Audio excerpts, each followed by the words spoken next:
Hello, everyone. Welcome back to another episode of Aurora Airwaves. I'm your host, Jordan Bianchi, and I'm so happy to be here today. I was able to land an interview that I thought I was not going to be able to have for a very long time, and it actually came very easily to me. This is my dear friend, Andrea in London. Andrea, how are you? Hey, I'm really good, thank you. It's really nice to reconnect. We met probably, 2015, 2016 in Brooklyn. Yeah, And I think yeah, that, we'd sort of stayed in touch here and there. But a few weeks ago, I got a message from you talking about podcasting, and it just, all of a sudden, we got talking about this whole journey, and we had to hop on the phone. How long yeah, did we FaceTime for? Like a couple hours? And we were just yeah. like teary-eyed and sharing all these stories, and then we were like, all right, we got to stop and just record this thing, do it right. You're But amazing. I'm Yeah, so glad you're here. It's such a treat not only getting to hear about your journey and hear about everything that you've been doing musically and through the charity and all sorts of things, but I would love for our listeners to hear about Brass for Africa, the big project that you've been working on recently. sure. Okay, so I'll just delve in. Well, thank Yeah. you so much for having me in the show. When you first told me to come on board, I was so flattered and honored. One, because I just think it's amazing what you're doing. I love people that just get on with projects. And this is just so you. This is just Jordan, in one, which is awesome. But also because I think that we need to be talking more about healing and about our personal journeys. And I think we need to be opening up. So, yeah, I hope I do it justice. It's good to be here. So Brass for Africa, 100%. let's go in. So I am the Yeah, take it Director away. of Development at Brass for Africa, which is a non-profit organization that uses the power of music to transform the lives of children and young people across Sub-Saharan Africa. And for those of you that don't know anything about it, I'll tell you about what we do and how we do it in a minute, but I always like to start with the why we do this. And I think it just comes down to opportunity. We believe that every person in this planet should have the right to opportunity. It doesn't matter whether, I'm in the UK, Jordan, you're in the US. It doesn't matter whether you're in the UK, the US, a rural village in Africa, a refugee camp in Ukraine. You have the right to not only the basic human rights like education, but also the right to dream and the right to hope and the right to um, aspire to be the best version of yourself. And the wonderful thing about music is that it's a very powerful tool because it doesn't discriminate against age or gender, ability, disability, socioeconomic status. It's a very powerful tool, and I think if it's used wisely, it can transform the lives of children and young people, and well, anyone's life really. Certainly, it has transformed my life to an extent. So Africa currently works with just under 2,000 children and young people across Uganda, Rwanda, and Liberia, which is in West Africa. And we deliver music and life skills programs every single week. The children and young people that we work with are refugees from war. They are children that come from informal settlements. They're children that come from rehabilitation centers, girls and young mothers. Many have become mothers before the age of 19. And just to give the audience a bit of context, 50% of the population of Uganda is under the age of 15. Like 50% of the population, it's mad. And yet there's 70% unemployment rate, youth unemployment rate. 60% of 60% of young people across Sub-Saharan Africa don't make it to secondary school, and 1 in 4 girls in Uganda are mothers before they turn 18. So it's a very, you know, it's a very difficult environment to survive in, let alone thrive in. And so just to finish off, because I could be talking about Brass for Africa forever, but the way that Brass for Africa works is through music. I guess it focuses on 2 parts. One is the self, so the individual, transforming an individual's life through music. And it's really interesting. One of the things we discovered as we were kind of building our curriculum and as we were building our curriculum is that, well, music is much more than music. It's the skills that you learn through music that are important. And I think, you know, you play music, Geordie, you know this, but any person that's involved in the music or in the arts or in acting or even sports or ballet, any of these things, you know, it's not, of course it is about the music, and of course it brings joy and fun and friendships, etc., but you learn skills, like transferable skills, through the music. And we've got, I mean, there's so many skills, but we broke it down to 8 skills, so which are communication, resilience, teamwork, grit and perseverance, problem solving, concentration, leadership, and confidence. So our curriculum basically is broken down into these 8 key life skills, which for you and for me, again, going back to that part about opportunity, you know, we might take these skills for granted. We probably are good at most of them because we've had that opportunity from the start. But for a child or a young person that's raised and born in an informal settlement, they won't necessarily know that they have the ability to communicate, or to, you know, that they might not have the confidence. And so it's like, you can't perform music if you don't have confidence, right? And so it's like, through the music, they're learning these 8 skills that are completely transferable and that they can take on in their lives. One example of that, recent example, for example, there was a young girl that came up to one of our teachers, and she reported that she was being abused by her uncle at home. And she said that had it not been for the communication skills and the confidence skills that she had learned through music, she would have not been able to report it. So anyway, so one part is the life skills through music, which we can go into, and then just to finish off, then the other part of the model is you know, challenging the status quo and pushing, you know, challenging the status quo and I guess transforming society and moving forward. So we focus on 5 areas, which are gender equality, so ensuring that girls and young women have the same opportunities as boys and young men. Disability inclusion, so a lot of the children and young people that we work with that are disabled in the past have been abused or abandoned because of the stigma related to disability in Sub-Saharan Africa.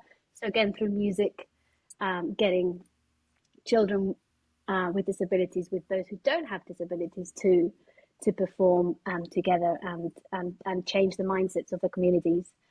Workforce readiness, so preparing the young people we work with to be ready for the workforce, to be ready to find a job, and then empowering communities to you know, to move forward and to tackle issues in their own communities through music. So that's probably a long-winded answer, but it's just, there's so much to Brass for Africa. So I put my little job hat on to give that explanation, but yeah, it's a big project, and there's a lot going on, and it's very, very exciting. So I hope that answers your question about Brass for Africa. Yeah, I mean that's fantastic context, and I'm guess like I'm just so interested in that from so far away you're able to mobilize all these types of education, all these types of lessons and curriculum. I mean, you have so many teachers and so many guides and mentors. Like this is a very strong program. How does that Yeah, all go about, like getting the curriculum to these educators so that they yeah, know not just like what are the core values and like the you know the technical things that they have to accomplish on paper, but also making sure that these are good candidates for these life skills that they can really help move along people in their community. How do you vet these people and make sure that they're the right candidates? it's a great question, and I feel like I should give a little bit of context. Actually, Jody, I don't know if you know how it all started, but I should give a little bit of context because then that will answer the question. So, Brass for Africa Yeah. started, by an amazing, amazing, inspiring man who's my boss and my friend and my colleague. He's called Jim, and Jim is an airline pilot. This whole thing started from like just such a selfless human act, and it carries Mm. on like this. Jim is an airline pilot, and he's got two kids. And when the kids were young, 10 years ago, he went to pick them up from school, and he found the music teacher was throwing away these brass instruments that they didn't. And Jim was like, "What are you doing with these instruments?" And the teacher was like, "Oh, we're just going to throw them away. The kids here, they don't want to play them. They're a bit old. They just don't work very well." And Jim was like, "Oh, maybe I could do something with them. I'm actually piloting a plane, next week to Uganda, as you do. Maybe I can Yeah, take of them with course. Well, me, it's not- right?" So anyway, he Mhm. he put the instruments at the back of the plane, took them to Uganda, and he was friends with this local guy, who ran an orphanage there. And he was like, "Right, I'll leave the instruments here. This local guy played music, perfect. They can start to learn music, and there you go. That's my job done. I'll forget about it." So what happened was that Jim kept going to this orphanage, right? Every kind of couple of weeks, he would pilot the plane. He would go and visit the children, and he was like, a child is a child. It doesn't matter whether they're in New York or they're in Uganda. You know, he was like, it was really strange because these children that never looked me in the eye because they lacked confidence, and they were shy, especially with someone from Britain. They just, yeah, they were shy. It changed. It started to change when the music was incorporated, because they were like, Uncle Jim, let me show you what I can do. I can play these three notes. Come and see it. Come and see. Aw. And so anyway, long story short, the program started to get bigger because every single child in that community wanted to play a trumpet, wanted to play a trombone. And so Jim kept going Mhm. back and kept fundraising for more instruments, and more children wanted to get involved. And it kind of turned into this huge project. And like you said, right, well, I need teachers. What am I going to do? And so what happened was that as the years evolved, as the years went past, the children that had started were starting to get very, very good. We did partner with music colleges at the time, and professional music teachers came to teach, but there was something really magical going on with the more elderly students that were starting to teach Mhm. the younger children in that community. And so basically, the way it works is that all of our teachers are alumni of our programs themselves. So we've had over 50 teachers uh, trained at Brass for Africa. And they are the ones that get that basically go back to their communities and teach their younger siblings and their friends. And we do have a director of music education, Lizzie, who's wonderful, and she's British and she lives there. She's lived there for 5 years, and I think that's her home now. I don't think we can bring her back. Um, but so she trains the teachers, but all of the teachers are, they've come from those informal settlements, they've come from those rehabilitation centers, And now they go back to those communities and they teach. And the thing is, they're the best for the job because they know what those children are going through because they come from exactly the same backgrounds. They teach in their Exactly. local language and they fully understand. And so, I wouldn't be able to do the job that they're doing because I don't understand. I can't possibly understand what they've gone through. Um, so yeah, that's a bit of context. It's Jim started this out of the kindness of his heart, and now it's this beautiful organization that's 95% led by locals and by Africans who've come from the exact same backgrounds as the children that we teach. So it's great. I love that. It's Yeah. amazing, like one person, once they get a burst of ideas and they just have a vision for something and their heart is in the right place because of their experiences, that all of a sudden it can just mobilize everybody else to open up their hearts and start connecting. That's just a wonderful story to hear. Yeah, My Jim dad is talks about music. Oh yeah, I mean he's fantastic in the film, and I didn't realize that he was the guy in charge of the whole operation, the guy who started it. And I think it's fantastic to see like what resources are right in front of you and what opportunities need to be, taken on. And I think oftentimes we look past those, that everything we really need is right in front of us. We just need to be creative and position ourselves in that way.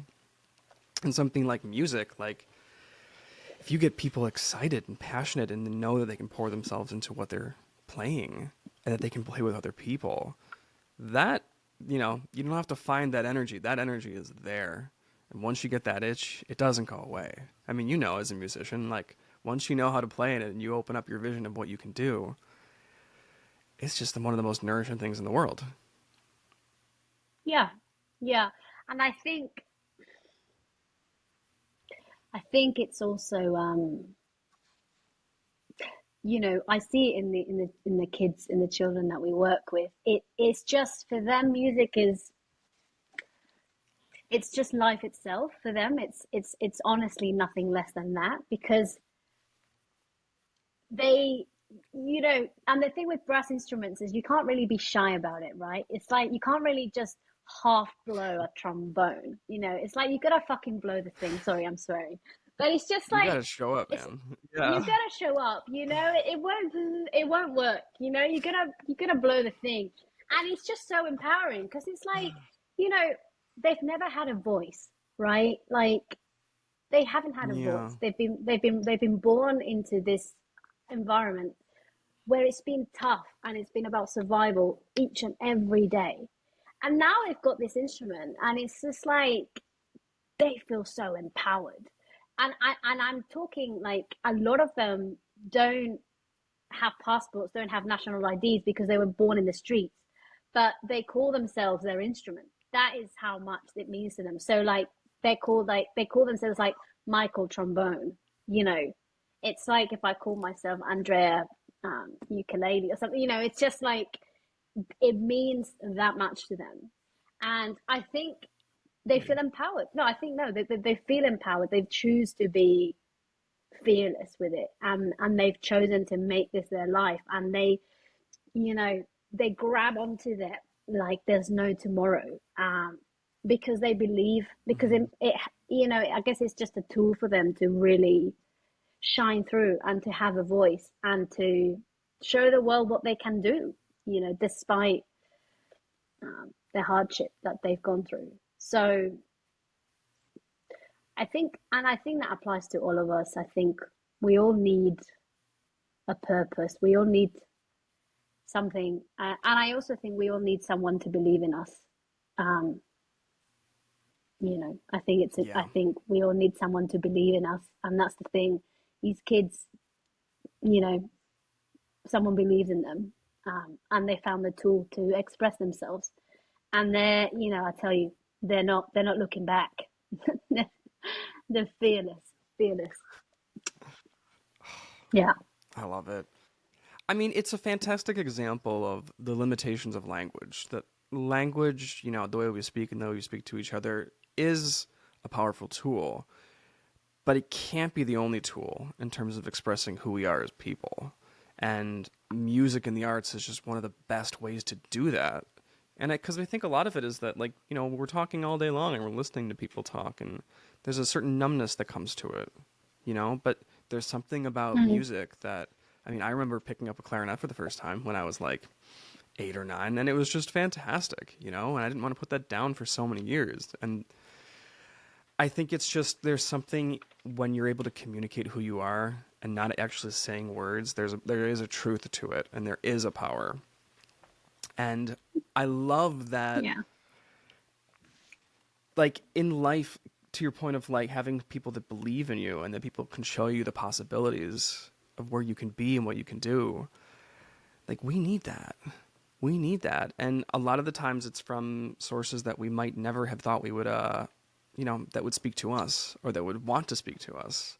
But then when those moments happen, it's just one of the most remarkable parts of our lives. I mean, you've had quite the journey from, you know, being a, you know, classically trained pianist and traveling the world yourself and finding these mentors. I would like for everyone to hear a little bit about your journey, you know, in your adolescence and into college, about how music changed you and it taught you these same lessons, really, that you're, you know, so excited about for all these kids that are learning. Yeah. I mean, I think my relationship with music is interesting. And I think I was thinking about it today. I think I've come full circle. Not quite yet, because I don't play Really? piano anymore. And I think full circle will be when I play again. There's a story to that, and we can, I'm happy to be fully open. So you ask away. But yeah, I was 15, and I was studying history, and I thought I would become a historian or some kind of businesswoman. And I was living. I'm Spanish. That's where my accent's from. I've been in the UK for 16 years, but I'm Spanish.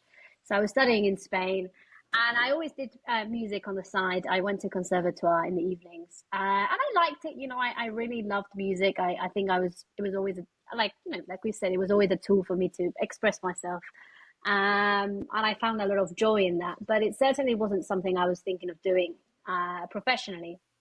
And then, and then I randomly Yeah. ended up in this. I know. I'm laughing because some of the most important things I've ever done, or people I've related myself with, had a relationship with of any form, has, like, the decisions I've made that are good have mostly been without logic and with a lot of instinct and heart.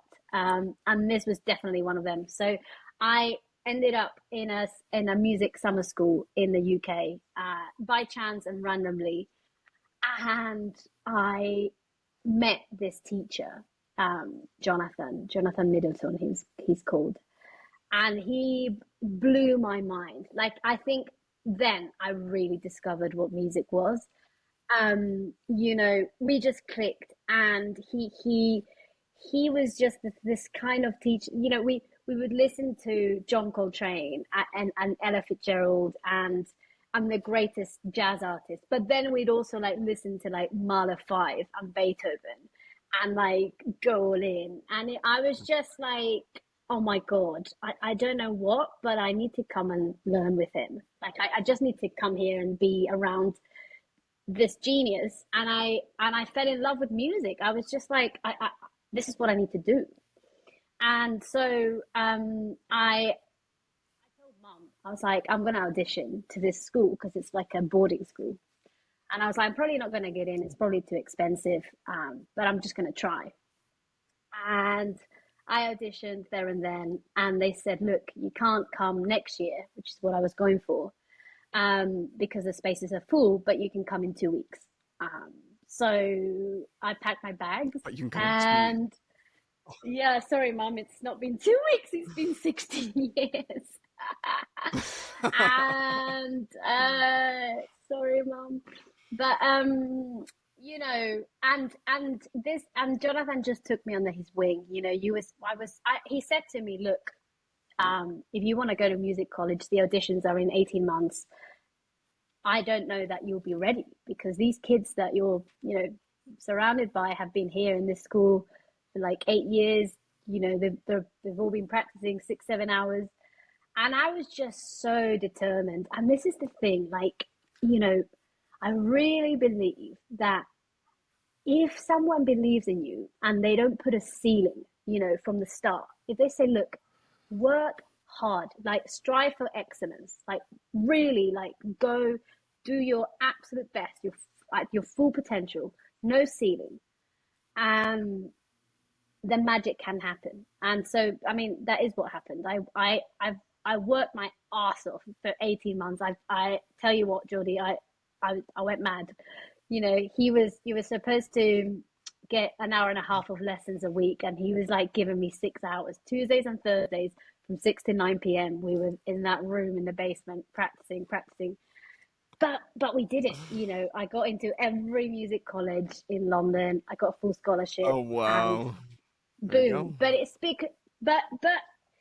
it's because he really believed I could do it, and then I believed I could do it, and then I was just like fucking fearless. Like I was like, yeah, I'm gonna do this, Hmm. and I fell in love with music, and it was an amazing experience. Um, then I went to college and things changed, but I don't know if you want to talk about something else before that. Absolutely. No, I mean, I think that that's absolutely what I want to hear. And I think that it directly translates to the work you're doing now because it shows the full spectrum of being in love with an art form. And I can completely relate to this. And I think all artists have a period when they're in an environment that really suits them and it really brings those auroras out and their light is just shining and they're growing, and then you step into a new environment with different circumstances, different individuals, and some things maybe you can articulate and some things you can't articulate. It's just the vibe is off or the trajectory isn't you. Um, but I think it's hearing about the shift and how the collegiate environment wasn't your vibe and how that changed Yeah, your relationship with music. I think we should definitely talk about that. yeah. I mean, it's hard for me to open up about this, but I think it's a good thing, and I'm all here for it. So, so 19-year-old me goes from Spain to these crazy 18 months where I worked so hard with this amazing teacher who basically became like a second father to me. Well, he is like a second father. And I was like listening to Marvin Gaye and like Ella Fitzgerald and all these like the greatest, and I was like, yeah, it's going to be a continuation of that for 4 years, and poof, it just was not. I went to music college, and I'm just going to say this from the lenses of a 19-year-old. Maybe if I went back now, with the life experience that I have, maybe I would see things differently. But through my lenses, then I found myself in maybe quite a hostile environment. I found that music college was very, very competitive, but in the wrong way. It was it was there was a lot of ego, and there was a lot of competition, and I didn't like that. I didn't feel music was about that at all. And I still don't. I really don't think. In fact, I think it's about the opposite. Um, so, and I had a teacher that was, um, the thing within the arts is, and I think this is a problem that needs to be spoken about more. And I think it's all over the world, and it's this way of teaching that's I'm gonna break you to build you. And there's so many stories in the press and wherever. You Hmm. know, you just have to go online and it's all over. And there is this way of teaching that, in my opinion, shouldn't be allowed. And you know, I experienced that, and so for the first few years, I was very much trying to fight it. So I was like, you know what, I'm going to show you and all of you that I can definitely do this. And then the last couple of years of uni, I was just like, I'm not about this. I don't, this is not me, you know, I don't, I don't want to be involved in this anymore. And on the creative side, I think I felt boxed. I felt like I wasn't being creative anymore. And um, I was quite isolated. I think as a pianist, you practice a lot on your own. And, so I don't know, I don't hold any grudges. I think, as I say maybe an older version of myself would see things differently, but I experienced that when I was young, and so I decided to stop the performing world, and I'm going to sneeze in a second. The performing world, and kind of go into to music management, which then took me here. Um, but I will say one thing, which is really important. Um, and I think, not enough musicians have this. This needs to be said. The skills that I learned during those 4 years, just the human skills, have definitely, for better and for worse, because I think it's both, have definitely um, shaped me into the person I am today. The amount of pressure that artists go through, and actors and musicians and anyone involved in sports, like the discipline, the sacrifice, the resilience, those, like the way we're trained is not the norm, and I remember, my ex-partner, we were together for nearly 6 years, and he always used to say to me, like, I haven't gone through that. Most of us haven't gone through that. Like the way that musicians train, and it relates to anyone in the arts. It's like you have an innate strength and resilience because of the huge amount of work that you have to put in to get your art out. To get your music out, to make it work. Um, and I am convinced that I wouldn't be where I am today without those 4 years. Definitely, like 100%. So, yeah, I mean, I think it's my virtue and my sin. Um, you know, I basically, I think I could call myself a workaholic because I won't stop. Um, but it's also a good thing because it means I tend to have a lot of fire in my tummy to get things done. So, yeah. Anyway, long answer. Well, and I like that the initial, touch point of you learning music was from such a spiritual and encouraging and healthy place. And I think that that's where that Mm. fire stems from, that you had that bountiful experience at the beginning. And not for like a week or two. You had that for 18 months. I mean, that's fantastic. And at that age, if you don't have that before that age and then all of a sudden you get it and you're craving it, oh my gosh, like that'll change everything for you. Everything.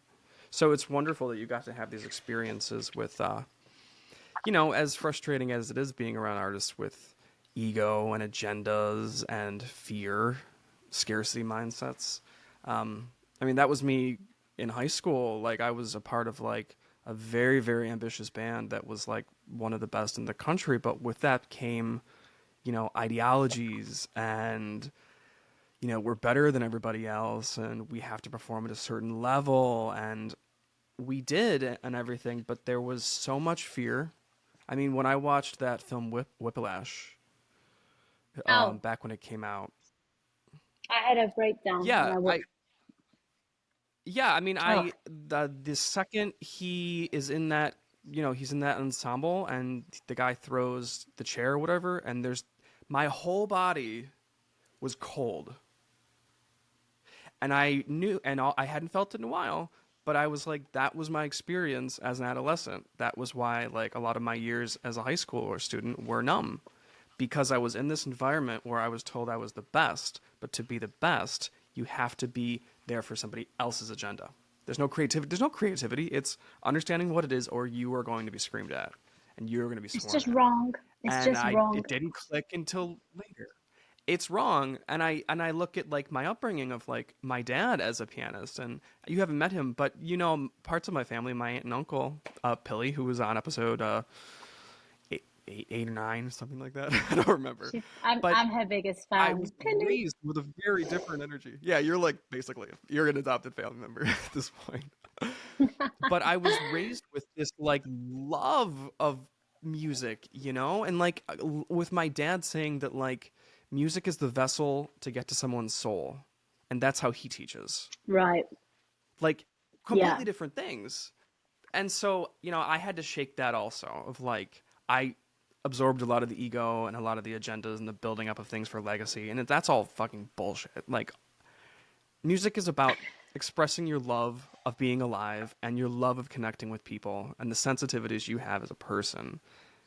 And I think that maybe you have to go through it all for it to click, you know, and to see the value Yeah. of encouraging other people to play You when know, you want to, if you I want to. I so agree. And I was, last night I was listening to I listened to all kinds of music, but last night I was listening to Bach, right? Because I had a conversation with Liam, who you know about Bach, and um, and it's so pure. That music is like it's just pure. It's I don't know. I think it's the closest thing to heaven or just spiritual. I mean, it just transcends into. I mean, I can't. I don't know. We'll have to do a No, that's how different episode Nadia about that. described it the one day. Like Literally, Bach is the it's just like, closest thing to and God. it's like, so it is, And it's it is. true. Nadia always has wise words. So it's like what I mean by that is like it's not about you, like it's like, Mhm. and Jonathan, my Yeah. teacher, always used to say like, don't decorate Bach. Don't do any like just play what's written. Just play it because it's pure. It's like when you read poetry. I think you just someone said this to me recently, and I agree with him. It's like don't embellish it. Just read what's there because it's what's there is already beautiful and it's already pure. And so what I mean by this is just Yeah. like to kind of add to to your point. It's like it's the art. It's never about you. You're just the messenger. So it's like why the fuck is there all these ego and all this competition and all this bullshit. And it's like sorry, Geordie, you might have to edit this, but Yeah. it's just like it's like Oh no. Oh no. but We it's don't just edit like Aurora energy. okay, well, I only give you the freshest content, but it's just like Oh well. and when you're 19, I was, when you were in your college, it's like, you're not ready for that. You're just absorbing things like a sponge, and so which is why I think these podcasts are important, and I think I was nervous about talking about this with you because it's a period of my life that it's hard for me to talk about, but actually you know, here it is with a boom. Like it is important to talk about the way music is taught and the amount of people that I know um, that have struggled with their mental health. I know a couple of scenarios where there has been suicide, and yeah, a couple of friends who have really, really, really struggled. And it's not okay because, as I say, music is way more than that. And so, when I came across Brass for Africa, I still remember this moment. I got in touch with Jim because I found out about Brass for Africa through a friend. Went home, typed up the charity on YouTube, watched the video, and I just cried. Like it was just like sob. And it's because I was like, this is it. This is literally it. And I remember thinking, I need to get involved. So I wrote to Jim. I wrote him like a fucking Bible. It was like pages of why I should be involved. And then like we met like a Wow. week later, and then 2 weeks later I was in Uganda with him. And I remember, like Geordie, I remember being in this program, 2 weeks later and again. yeah, this is what I mean. Do you see what I mean? No logic, just, but we'll talk about that in a minute. But just like, I think human instinct is very powerful. Um, anyway, Oh, yeah. so I was there in Uganda, I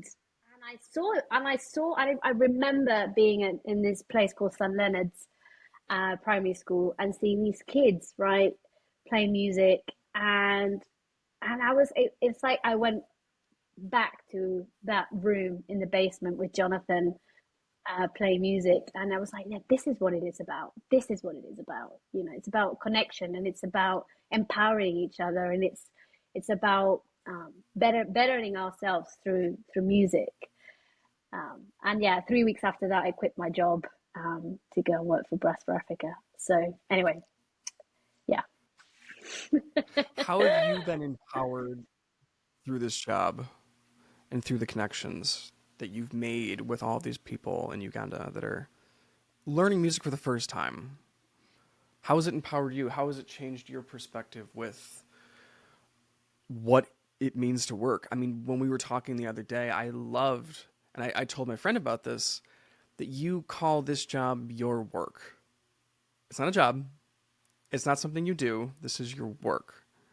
And that's fantastic. This is your quest. This is no, this is where you are meant to be on the path. And there was such knowing in that. Just like how you're describing that, like, you wrote this huge letter and you followed your inspiration and you just fucking showed up and you were like, I don't know what this is, but we got to go, you know?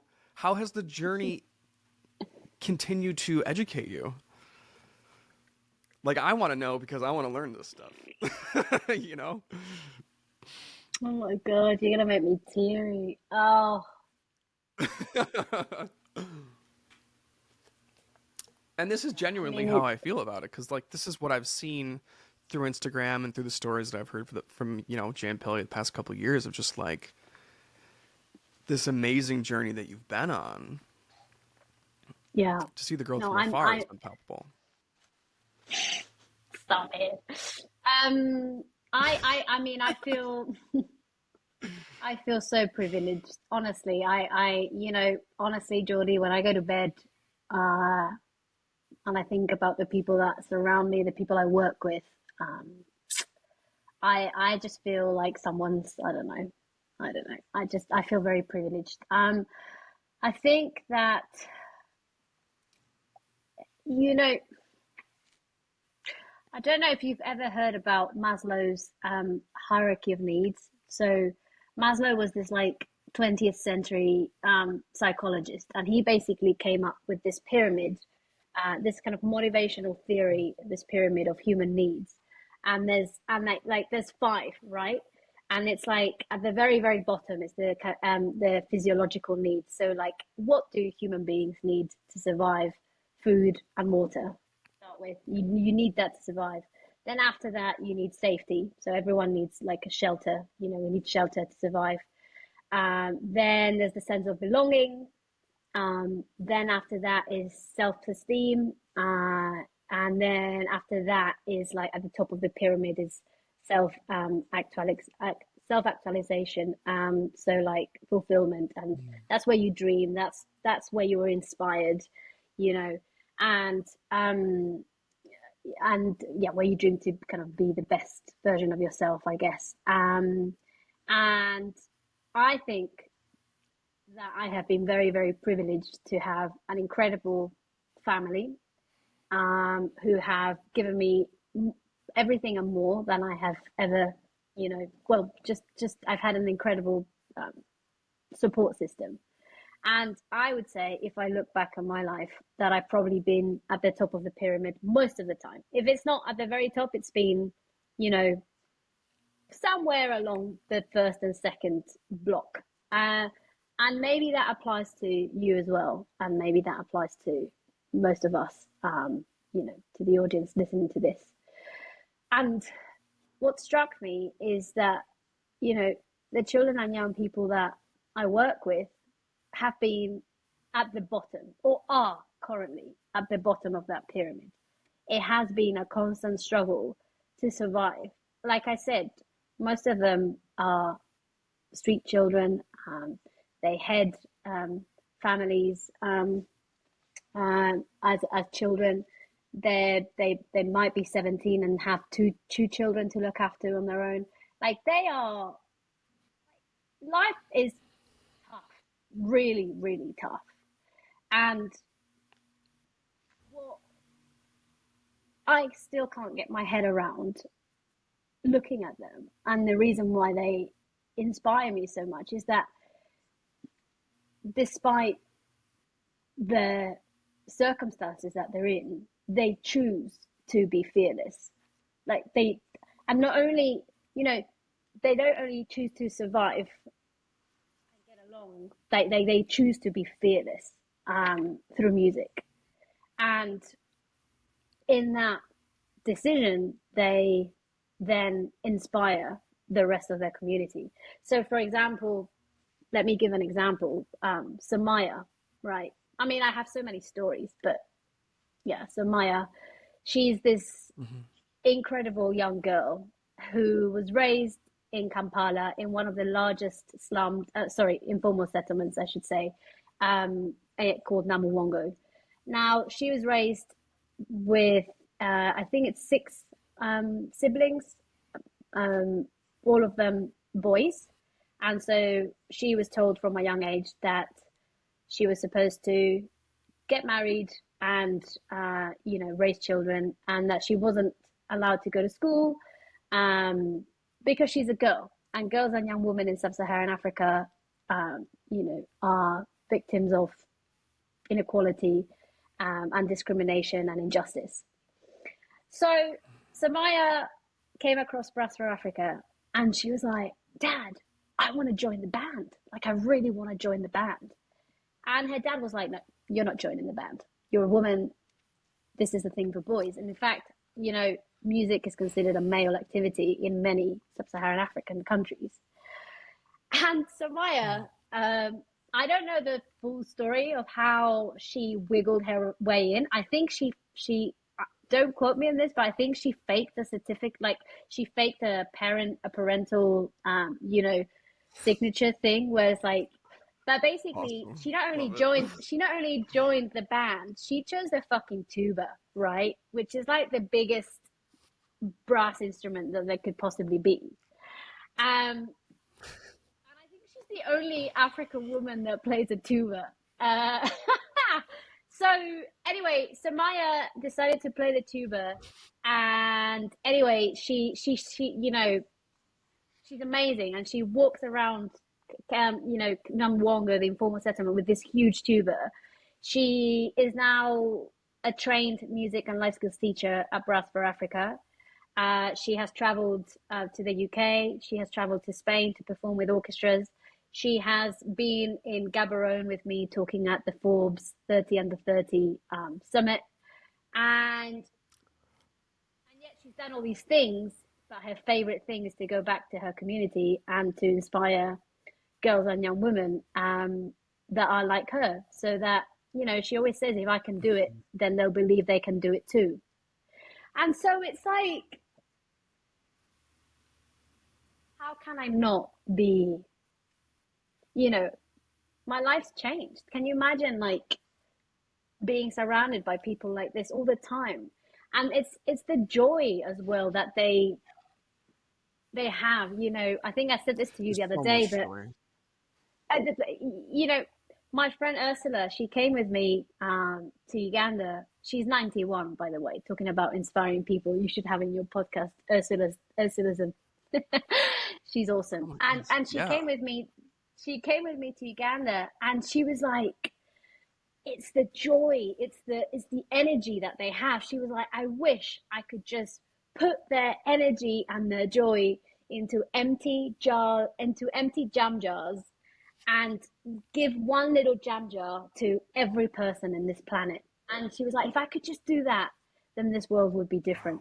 And I was just like, yeah, I think this would be a world filled with love and joy and integrity, and it would be a different world. So to go back to your question of how has my life changed, well, how can it not? I just feel privileged to be surrounded by these people um, that are just so inspiring. And if I die tomorrow, I, I think I'll die happy. Like, I just want to look back and feel like it's a life filled with purpose. Um, so yeah, I don't know if that answers it. It does, and I want to ask a follow-up question about there's so much heart energy that you're surrounded by, and from watching the feature documentary, which we can talk about, but just seeing all of this bountiful charisma and joy and passion and love, how has that changed your inner conversation with yourself in terms of how you love yourself? Do you feel Ah, differently about that? When you're um, back at home and at the end of the workday and you're reflecting on things, has it changed, the conversation that you're having or the way you feel? mm, yeah, I mean, I think that um, it's hard. That bit is harder because, uh, yeah, it's hard to love yourself as much as I find it harder to love myself than to love other people, I think. Um, it's a constant work. Um, but one that I'm happy to embrace, I think, and work on. I constantly work on myself. Um, and but yeah, I agree with, and maybe we can go into that in a minute, but I just to sum up, what you're saying, I agree that it's filled with the heart, and I think it's changed the way I relate to other people as well. Um, you know, someone said to me Mm. recently, I did this, I go to therapy, and I did this exercise recently where I had to ask my friends to if they could give me feedback on things that uh, where they could just say things about me that I might not be aware of myself. And um, it's funny because I asked like 5 or 6 people that are really, really close to me and that I knew would be honest, including my mum, which was fucking fearlessly honest. But one of the things they said, well, no, it was interesting because all of them came back with this comment. Some said this in admiration, some said this as a worry, but they were like, Mm. Aga said, what did she say? She was like, you carry your heart in your hand for anyone to pick up. Mm. And I think and I think there's truth in that. I think that I do lead with my heart, and maybe my work, which is not really work, it's a lifestyle, I guess, um, has made me shape me more into that because of the kind of people I get surrounded by. But then I also think I like that part about me. Yeah, I don't know. Do you know what I mean? Well, yeah, I mean, it's if you're putting yourself out into the world, your authentic self, people are going to Yeah, project. And people are going to, if you don't know how to understand that the way that people are treating you or the words that they might say to describe how you're feeling about something is just them trying to understand it for themselves, it it's a way for you to shut down. yeah, And I mean, I can relate to that in terms of being so charismatic and being surrounded by people who didn't quite understand what I was doing, and then feeling out of place and feeling like, oh, maybe I should stop talking. Maybe I shouldn't be as revealing with, you know, what I'm interested in and what I want to create and stuff. But I think that's a part of the process, you know, two steps forward, one You, step back, but it's healthy because it helps you understand that the value of the thing that you have and why it's like worth protecting. Like we talk a lot about like the inner child and why that's so important to take care of. And I think a good way of visualizing that is like holding your heart in your hand, because that's where the inner child lives. And that's where all of like, all that spiritual energy and all that source comes from. It comes from all those layers of you at every age that you're at. And that's what your heart is. But it's hard to accept yeah, that you have that responsibility to just be yourself, you know? yeah, it's I've been thinking about this topic recently. I think that the key to true human connection is vulnerability. Or one of the important keys is to be vulnerable, to be open to being vulnerable. And, you know, I guess being vulnerable to me, that means being, like you say, honest, transparent. Um, and I guess there's two sides to this coin, right? It's like, if that's what you choose to be, then with that, there has to be acceptance that um, there might be pain and there might be hurt, because no real love, and I'm not talking about romantic love, although that too, but it's like no real love can exist without the understanding that the risk is pain. But I think within that, you just have to figure out if the person that's in front of you is worth that risk. And I'm talking friendship, family, romance. I am. Can I share this? Yeah, I can share this because it's about me and it's about the story. Not about anything else. But I recently had a really really special and quite a powerful romantic encounter with someone that's very special, and and it was amazing. It was completely out of the blue and blew my mind in so many ways. And then out of the blue, from night to day, certainly for reasons beyond my control, it ended. And and afterwards, I was like you do, you go through all these motions, and I went to therapy, and I was like, I was having a moment of feeling upset and pissed off with the world. And I was like, I'm so stupid. Like, maybe I shouldn't have opened up so much. Maybe I should have put a wall. And I was saying all these things, and my therapist was like smiling. And then at the end of it, she was like, do you think that you would have you would have had that kind of connection, which will always be there. That memory will always be there. Um, if you hadn't opened up the way you had, and him as well. If you both hadn't been as vulnerable and just pure as you had been. And then I kind of smiled and I kind of realized that that's why you pay for therapy, right? Because she was right, and it's like, and it's like, no, the answer is no. It wouldn't have been as good, and it was worth it.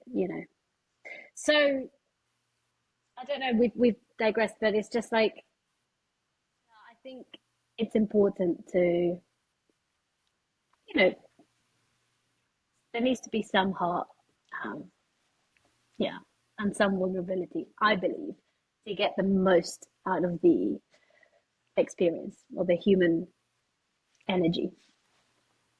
I'd say, maybe. Well, and like the more saturated that you are within experiences and the more emotions that you can feel without labeling them, you get to understand that Mm, the full, the complexities and the richness of the human experience.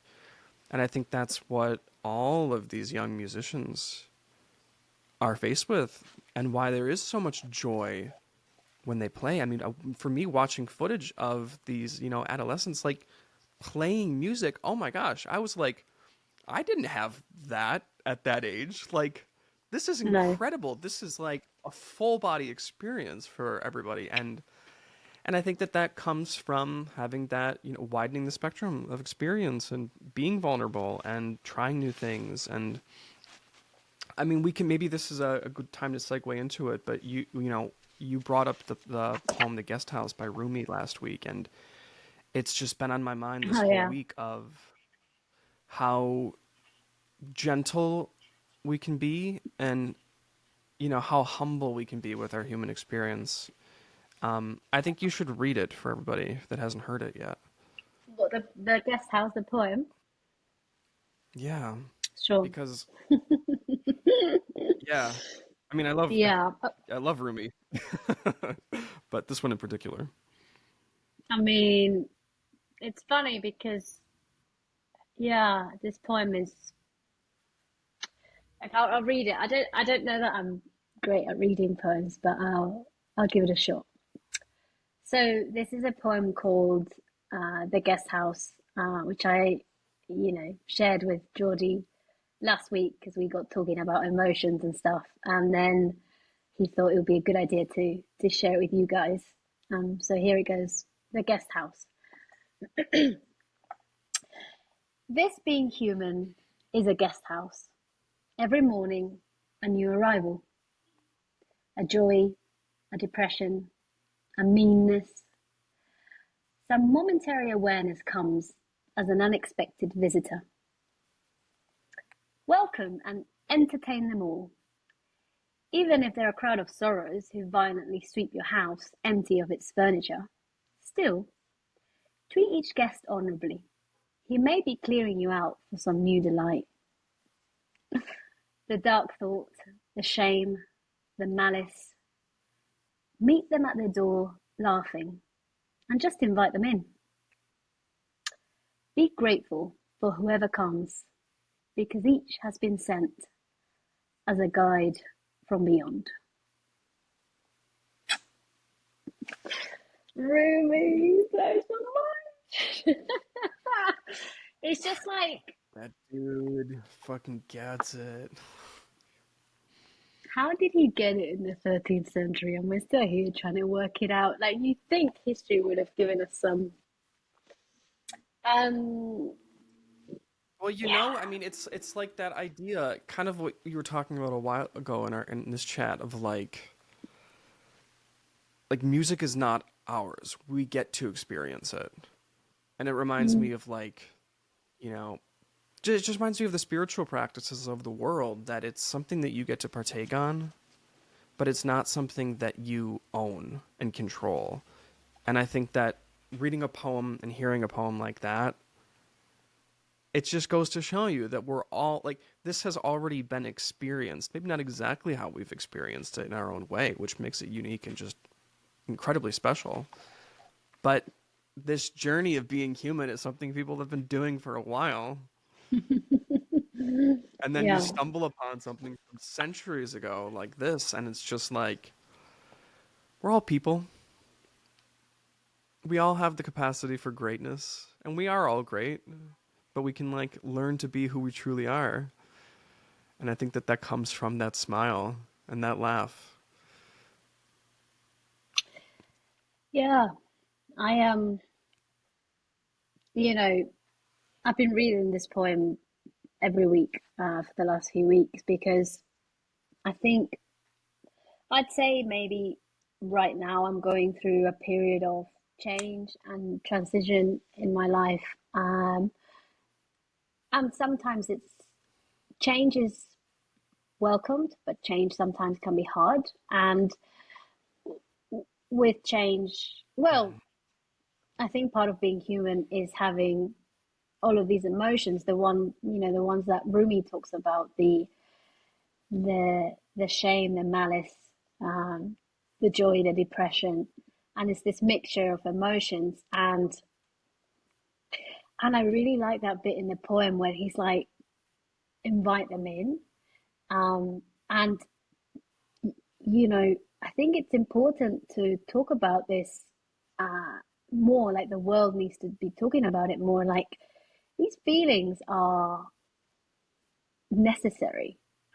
It is important to feel sad and to feel, um, I don't know, um, depressed at times or angry, or that they are part of, I guess, the human experience. And I Yeah. remember talking to a friend last week, and I was feeling some of these feelings, and I had a little cry. And I was saying to my friend, like, oh, these feelings are so uncomfortable. Like, I just want them to go away. Like, I just fuck off. And he was just laughing at me, and he was like, yeah, but they're not meant to be comfortable. Like, they're not meant to be comfortable. Like, sit on them. Like, really, like, sit on them. And Uh, and I think he's right, and it's like it is part of it. And I think that, you know, my dad said to me that, oh, sorry, 1 second, my thing's fallen.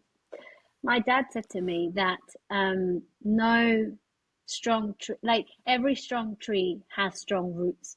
And it's like, build yourself from the core, find your inner strength, build your muscle, your core muscle. And in order to do that, you can't avoid these feelings, because these feelings are, as Rumi says, guides from beyond, right? And so it's important to listen to them, and to go on a journey with them, I think. Um, and it's funny because I think it's hard to do, because we live in a world, I think we talked about this last week, we live in a world plagued with distractions. It's like you're going against the current. It's like, I don't want to feel these uncomfortable feelings. Okay, I'll just go on a dating app. Or okay, I'll just go out to a club. Or yeah, okay, just anything it's else. like it's so easy. It's like I can just get this little thing called phone, and then I can probably get any distraction I need or I want in that moment within 10 minutes. But is it the right thing? Are you doing it for the right reasons? And I think, anyway, it's interesting. It's interesting. I don't know. What do you think? How do you, yeah, what's your take on it? On working on yourself and distractions? I don't know if you can relate to what I'm saying, or if I'm mad. No, I mean 100%. I mean, I have spent years running from pain, Yeah. years and years and years, and that really is like the pain and these uncomfortable emotions. Um, they stem from unhealed parts of us, right? So it's this consistent energy, like these thoughts that are fueled by this consistent energy that doesn't need to be created regularly. But I think it's that when I learned that like the pain that I feel and the blocks that I have are because of beliefs that I've bought into, that might not necessarily be, I didn't create them, like from, they were around, they were in society, but there was a point, whether I remember or I don't, that I did say, yes, I believe this, I'm absorbing this. And I spent a lot of time understanding the chakra system and all the ways that, you need to connect to become a spiritual being, but also to connect to your human experience. And that's all Mm. about, that there are all these different gateways of light within you, but they get blocked by our demons, by our shadows. And the whole thing is like looking at the shadows, not negatively, but saying that this is an opportunity. This is the opportunity that it's a portal that allows me to get to my light. And if you don't understand that, you just think that it's, an uncomfortable feeling that you can push away and just, it's not going to come back. You're not going to deal with it. You don't see the cycles and that there are specific triggers that bring about certain feelings and thoughts and stuff. Then you just go on this endless repetitive cycle of not moving forward. And it's so easy to, go on Instagram and save a whole bunch of things that inspire you or, read a ton of books but not actually write one, and watch a ton of movies but not actually shoot one, or listen to tons of musicians playing and not actually, sit at the piano and play. So I think Mm. I know that You when I know, was a couple of years ago, when I was really frustrated, was when I was running mm, a lot. I was running like 6 miles a day and exercising, and I just realized trying that to I was like distract running. yourself. I was trying to distract myself. I felt all this like pent up like masculine energy of wanting to do tons of things, and so I would channel that in my running. And what did I end up doing? Hurting my knee, getting tendonitis in it, having to go to physical therapy, not even be able to walk for a little while. Yeah. To the point where I physically couldn't run, Like I worn myself out. And the whole point of running was just to self-soothe. It was just a distraction. That was when my guru was like, what are we doing here? You should run because it provides you, an opportunity of mindfulness. It becomes a meditation. You don't have the music blasting. You don't have these other goals other than you're connecting with nature and you're being free. So This is what I I think it's meant. okay to have distractions, but then there comes a point when you're like, I'm just getting in my own way. That's a And long-winded answer, I but that's how I feel about it all. no, no, this is so interesting. This is what I meant, by don't get me wrong. I'm not saying be a masochist and be on your own and, beat yourself up. And until you grow and, become a better version of yourself, don't leave the house. That's not what's going on in here. Um, but it's like, you want to get distracted.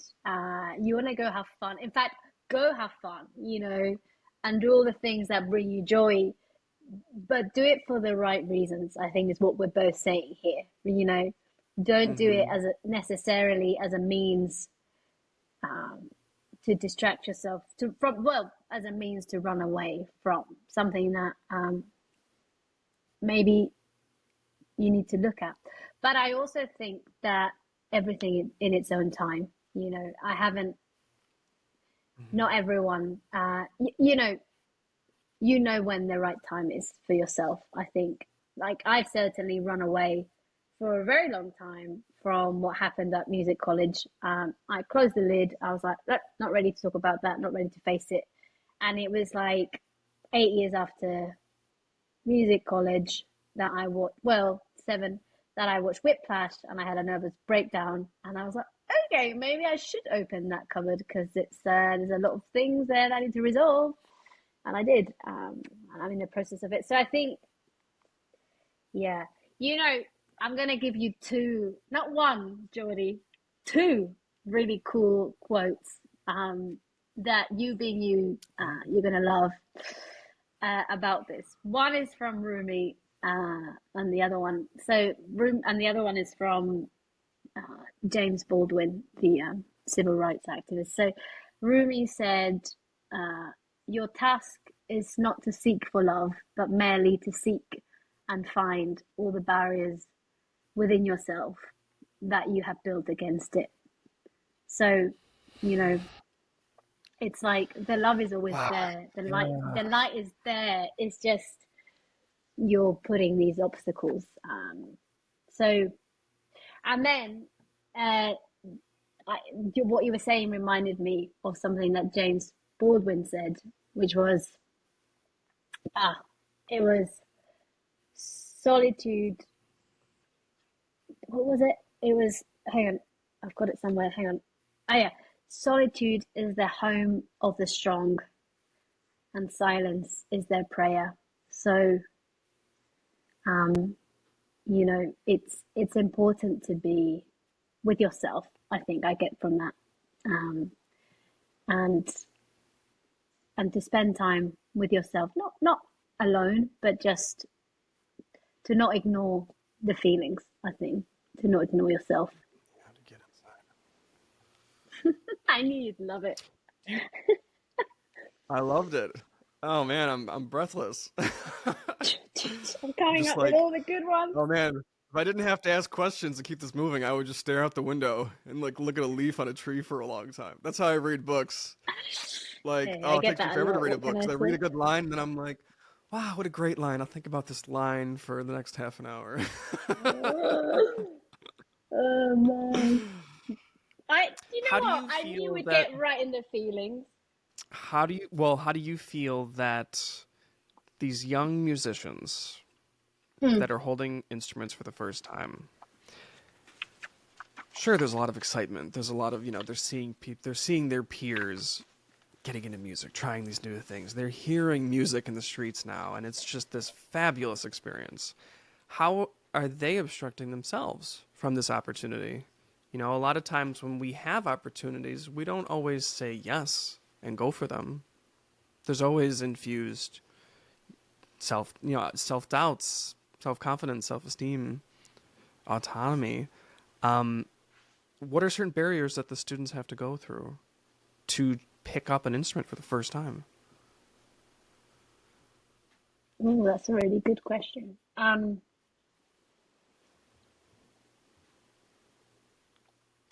Well, can you imagine growing up being told that you will never achieve anything because you come from a slum? You know, and then on top of that, if you're a girl, that it's not only that you won't ever achieve anything, it's just that you don't have the right to achieve it because of your gender. And it's like, you know, this is what I meant before. Like, I can't possibly understand. I can empathize, but I can't understand. And it's like these Yeah. messages have been in their consciousness and subconsciousness for a very, very long time. They're not just, they're not just trying to push through in their own hierarchy of needs, like we've talked before. It's also like they're going against the current with society. So, like, you know, we let me give you an example. We work with there's this program we run, which is in a rehabilitation center, and basically children and young people abandoned there because they maybe misbehave or because their parents don't want them anymore or because they have committed some sort of crime, and so they get abandoned there as young as 6, 7, and then they're institutionalized until they're 18. And anyone that goes to this program is thought to be worthless, and you might as well be dead. That's the kind of stigma. There's a lot of stigma with this place. This applies to so many programs, but it's just to give an example. And so, you know, you grow up, I guess, thinking that you're not worthy of the opportunity, and that you'll never achieve it because of who you are, of your past. And so um, it's that confidence, which is why, it's interesting when the children first start a program. We have a monitoring and evaluation department, which is basically in Uganda. So basically, we track and measure the progress of each child from the very beginning to the very end. And at the beginning, what we do is like a baseline survey. And in this baseline survey, we want to know everything about this child. Where do you come from? Do you have a mom? Do you have a dad? And then there's this section which is like about their own self-esteem. On the scale of 1 to 10, how confident would you say you are?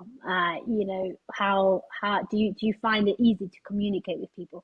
And like the results you can imagine that come through are very, very, very low self-esteem, no communication skills, no belief in themselves.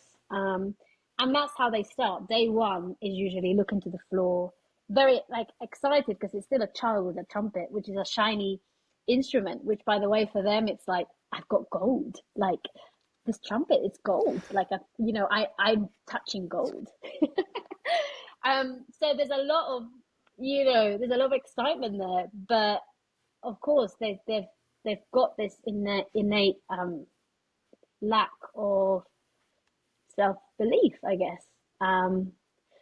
But then when we do the end-line survey, which is like 6 months later, 1 year later, depending on the program, it's like, this transformation. And you can see it, every time I go back, I love going back because it's like I can see, the young girl that started a year ago that didn't want to speak to anyone and was really shy and kind of hiding behind her trumpet, whatever, is now like presenting to the class and she wants to show me all her progress and she's like whack, whack, whack, whack, whack.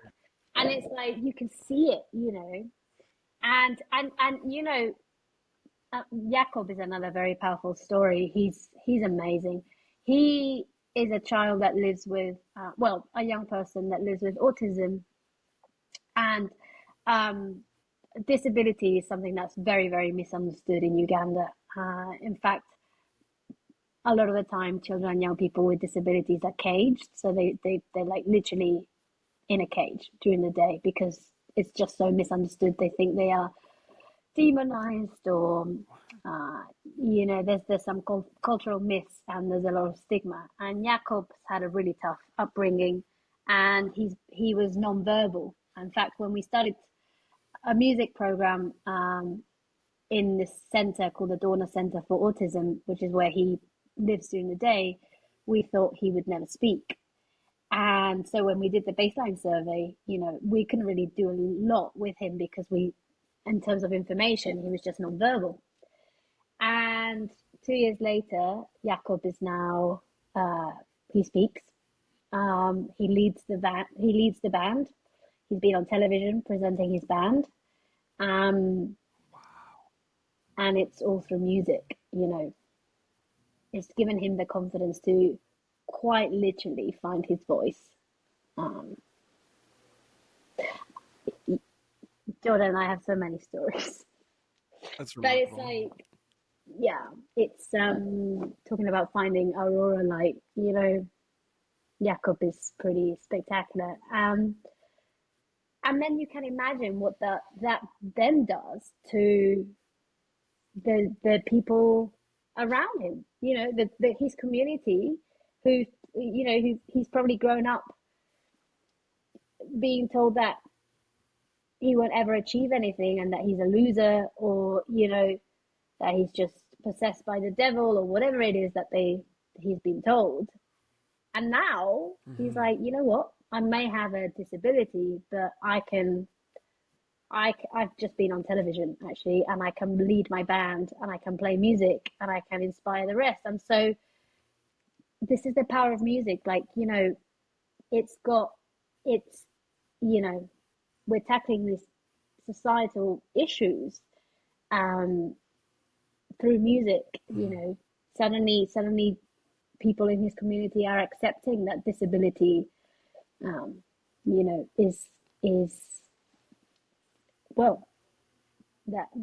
they're accepting him basically in his community, and not only accepting him, I think he's quite an ambassador.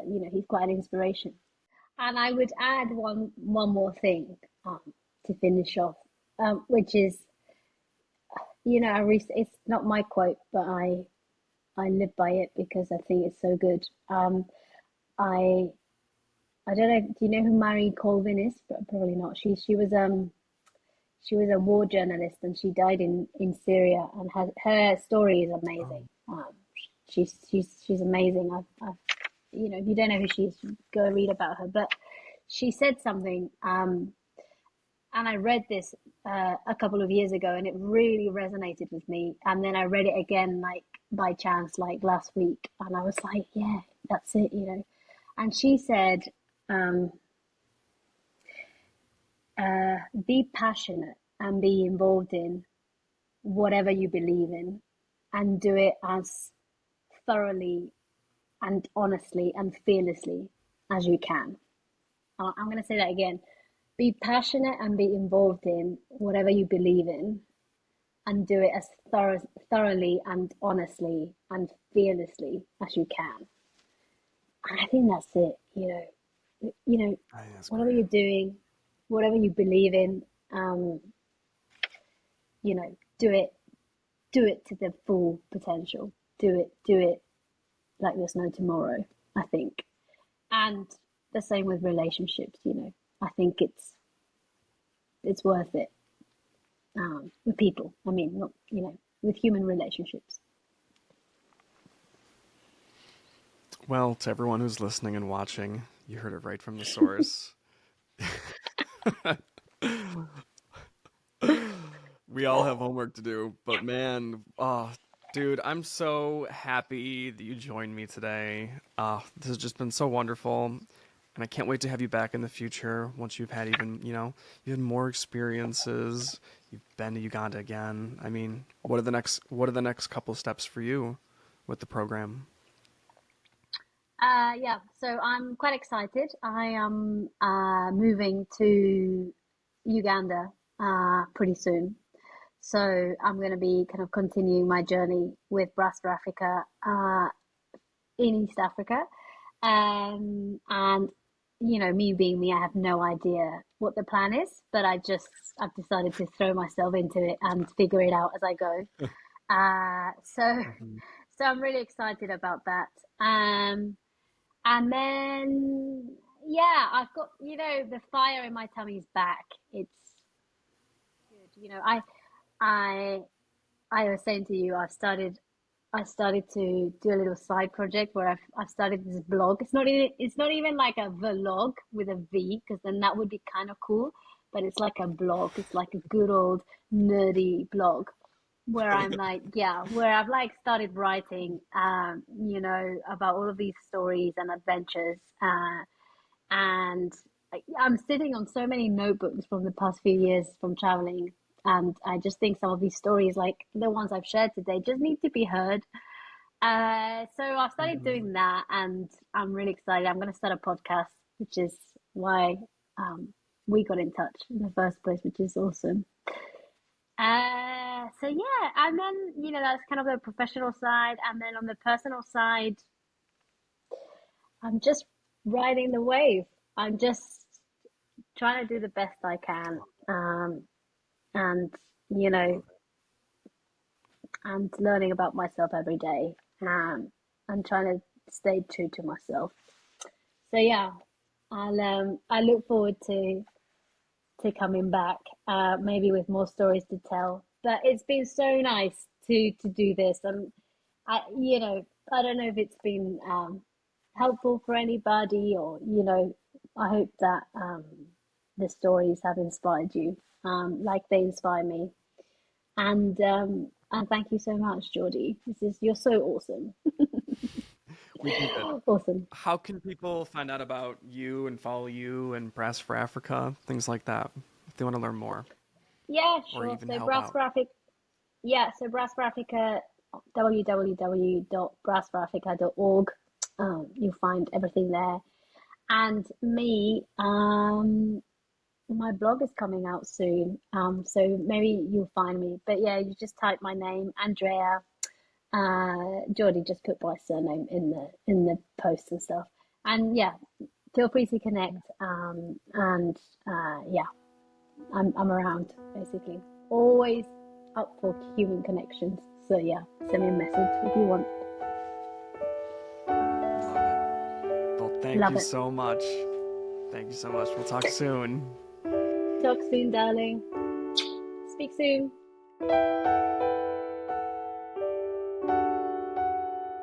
Thank you for joining me under the Northern Lights once again. I look forward to sharing more Aurora energy with you all. Stay tuned. Keep an eye to the skies for our upcoming transmissions. In the meantime, please take just 20 seconds to give us a 5-star review. It'll help us grow and share our light with the world. It really will. And join us on YouTube, Instagram, Facebook to stay in the loop with all that is to come. I'll see you soon.